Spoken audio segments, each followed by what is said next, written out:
हनुमान जी की उपस्थिति कलयुग में भी मानी गई है। हनुमान जी के बारे में तुलसीदास लिखते हैं, संकट कटे मिटे सब पीरा, जो सुमिरई हनुमत बलबीरा। हमेशा अपने भक्तों को संकट से निवृत्त करने वाले हनुमान जी इस युग में भी सक्रिय माने जाते हैं। बजरंग बली के उन 10 गुणों के बारे में विचार करेंगे जो न केवल आपको पुरुषार्थी बनाएंगे बल्कि आपके भक्तिपूर्ण जीवन के उद्देश्य के लिए भी काफी प्रेरक होंगे। नंबर 1, संवाद कौशल। सीता जी से हनुमान पहली बार रावण की अशोक वाटिका में मिले। इस कारण सीता उन्हें नहीं पहचानती थी। एक वानर से श्री राम का समाचार सुन वे आशंकित भी हुई, परंतु हनुमान जी ने अपने संवाद कौशल से उन्हें यह भरोसा दिला ही दिया कि वे राम के ही दूत हैं। नंबर 2, विनम्रता। समुद्र लांघते वक्त देवताओं ने सुरसा को उनकी परीक्षा लेने के लिए भेजा। सुरसा ने मार्ग अवरुद्ध करने के लिए अपने शरीर का विस्तार करना शुरू कर दिया। प्रत्युत्तर में श्री हनुमान ने भी अपने आकार को उनका दोगुना कर दिया। जस जस सुरस बदनु बढ़ावा, तासु दून कपी रूप देखावा। इसके बाद उन्होंने स्वयं को लघु रूप में कर लिया, जिससे सुरसा प्रसन्न और संतुष्ट हो गई। अर्थात केवल सामर्थ्य से ही जीत नहीं मिलती है, विनम्रता से समस्त कार्य सुगमता पूर्वक पूर्ण किए जा सकते हैं। नंबर 3, मर्यादाओं की सीमा को नहीं लांघना। लंका में रावण के उपवन में हनुमान जी और मेघनाथ के मध्य हुए युद्ध में मेघनाथ ने ब्रह्मास्त्र का प्रयोग किया। हनुमान जी चाहते तो वे इसका तोड़ निकाल सकते थे, लेकिन उन्होंने ऐसा नहीं किया क्योंकि वह ब्रह्मास्त्र का महत्व कम नहीं करना चाहते थे। इसके लिए उन्होंने ब्रह्मास्त्र का तीव्र आघात सह लिया, हालांकि यह प्राणघातक भी हो सकता था। यहाँ गुरु हनुमान हमें सिखाते हैं कि अपने आदर्शों से कभी समझौता नहीं करना चाहिए। तुलसीदास जी ने हनुमान जी की मानसिकता का सूक्ष्म चित्रण इस पर किया है। ब्रह्मा अस्त्र ते ही साधा, कपि मन कीन्ह विचार, जौ न रहा सर मानहु, महिमा मिटाई अपार। नंबर 4, बहुमुखी भूमिका में हनुमान। हम सामान्यतया अपनी शक्ति और ज्ञान का प्रदर्शन करते रहते हैं, कई बार तो वहां भी जहां उसकी आवश्यकता भी नहीं होती। तुलसीदास जी हनुमान चालीसा में लिखते हैं, सूक्ष्म रूप धरि सियन ही दिखावा, विकट रूप धरि लंक जरावा।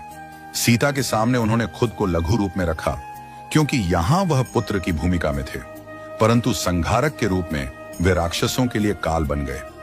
एक ही स्थान पर अपनी शक्ति का 2 अलग अलग तरीके से प्रयोग करना हनुमान जी से सीखा जा सकता है। नंबर 5, समस्या नहीं समाधान स्वरूप। जिस समय लक्ष्मण रणभूमि में मूर्छित हो गए, उनके प्राणों की रक्षा के लिए वे पूरे पहाड़ उठा लाए क्योंकि वे संजीवनी बूटी नहीं पहचानते थे। हनुमान जी यहाँ हमें सिखाते हैं कि मनुष्य को शंका स्वरूप नहीं वरन समाधान स्वरूप होना चाहिए। नंबर 6, भावनाओं का संतुलन। लंका के दहन के पश्चात जब वह दोबारा सीता जी का आशीष लेने पहुंचे तो उन्होंने सीता जी से कहा कि वह चाहें तो उन्हें अब भी ले चल सकते हैं, पर मैं रावण की तरह चोरी से नहीं ले जाऊंगा। रावण का वध करने के पश्चात ही यहाँ से प्रभु श्री राम आदर सहित आपको ले जाएंगे। राम भक्त हनुमान अपनी भावनाओं का संतुलन करना जानते थे, इसीलिए उन्होंने सीता माता को उचित समय अर्थात 1 माह में आकर ससम्मान वापस ले जाने को आश्वस्त किया। नंबर 7, स्वयं की प्रशंसा से दूर। सीता जी का समाचार लेकर सकुशल वापस पहुंचे। श्री हनुमान की चहु और प्रशंसा हुई, लेकिन उन्होंने अपने पराक्रम का कोई किस्सा प्रभु राम को नहीं सुनाया। यह हनुमान जी का बड़प्पन था, जिसमें वह अपने बल का सारा श्रेय प्रभु राम के आशीर्वाद को दे रहे थे। प्रभु श्री राम के लंका यात्रा वृत्तांत पूछने पर हनुमान जी जो कहा, उससे भगवान राम भी हनुमान जी के आत्ममुग्धता विहीन व्यक्तित्व के कायल हो गए। नंबर 8, नेतृत्व एवं कार्यकुशलता की क्षमता। समुद्र में पुल बनाते वक्त अपेक्षित कमजोर और उच्च श्रृंखल वानर सेना से भी कार्य निकलवाना उनकी विशिष्ट संगठनात्मक योग्यता का परिचायक है। राम रावण युद्ध के समय उन्होंने पूरी वानर सेना का नेतृत्व संचालन प्रखरता से किया और पल निर्माण के कार्य को कुशलता से संपन्न करवाया। नंबर 9, बौद्धिक कुशलता और निष्ठा। सुग्रीव और बाली के परस्पर संघर्ष के वक्त प्रभु राम को बाली के वध के लिए राजी करना, क्योंकि एक सुग्रीव ही प्रभु राम की मदद कर सकते थे। इस तरह हनुमान जी ने सुग्रीव और प्रभु श्री राम दोनों के कार्यों को अपने बुद्धि कौशल और चतुराई से सुगम बना दिया।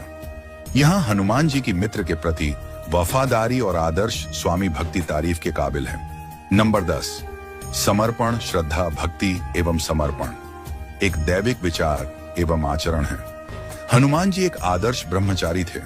उनके ब्रह्मचर्य के समक्ष कामदेव भी नतमस्तक थे।